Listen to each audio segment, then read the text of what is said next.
President Trump is officially running for a second term. Of course, he launched his campaign earlier this week in Orlando, Florida, where he made a familiar promise to a crowd of supporters. Many times I said we would drain the swamp, and that's exactly what we're doing right now. We're draining the swamp.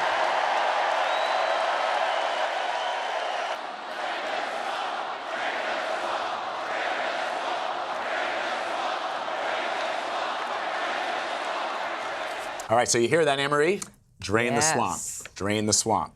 But get this, the president's comments came just hours after he announced that former Raytheon head lobbyist Mark Esper would replace former Boeing lobbyist Patrick Shanahan as acting defense secretary. Yeah. So in a new article on CBSNews.com, we take a closer look at the president's cabinet and sort of the handful of ex-lobbyists who are in it. CBS News digital White House reporter Kathryn Watson wrote that article and joins us now from Washington. So, Kathryn, let's just start with Mark Esper. He's been serving as the Army Secretary since 2017. What sort of ties does he have to the military contractor Raytheon?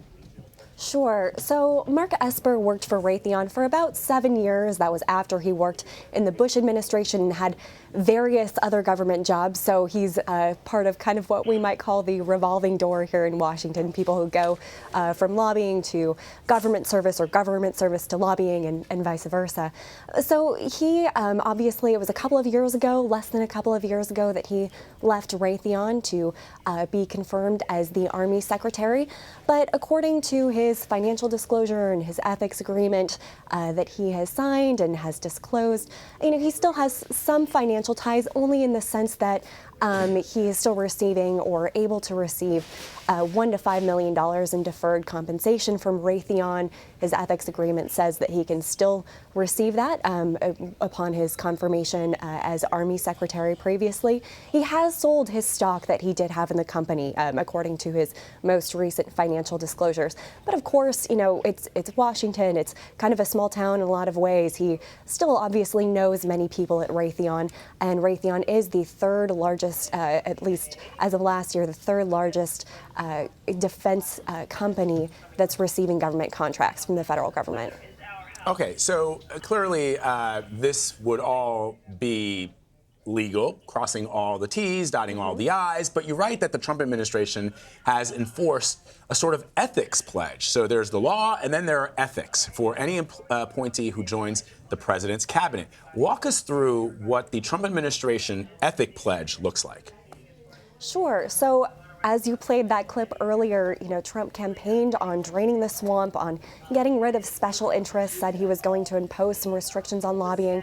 So about a week after he came into office in 2017, he did sign an executive order that banned anyone who had worked in his administration from lobbying anyone in the federal government for 2 years after they left the administration, as well as anyone in the agency that they worked for 5 years. There were also some additional stipulations on anyone who'd been a lobbyist in the last couple of years, like Mark Esper, dealing with the company or even just the sector that they would be dealing with while working in the Trump administration.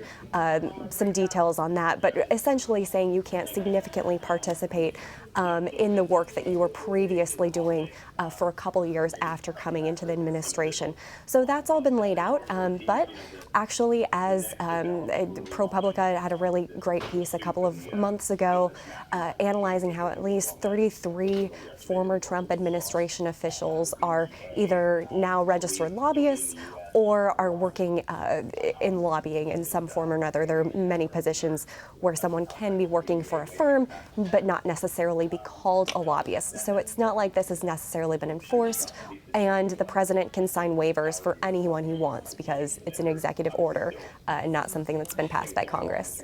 So let's go back to what we heard right before we started talking to you, that drain the swamp chant.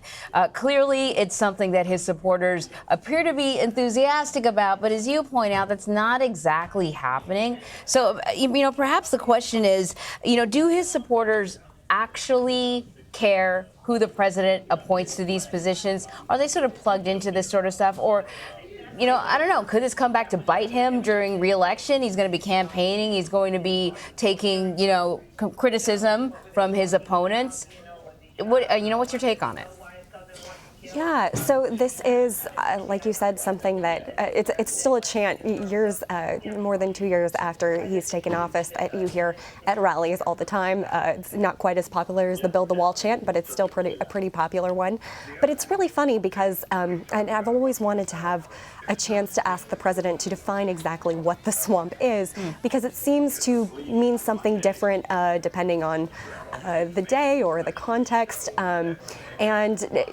Lately, if you look at some of his tweets and comments, oftentimes when he talks about the swamp, it's in the context of the Russia investigation. It's in the context of Democrats who are attacking him, which is probably not what most people would think of when they think of the swamp of special interests, corporate interests, politicians who have been in Washington for a very, very long time, I would imagine, is what your average person would be more likely to identify the swamp as.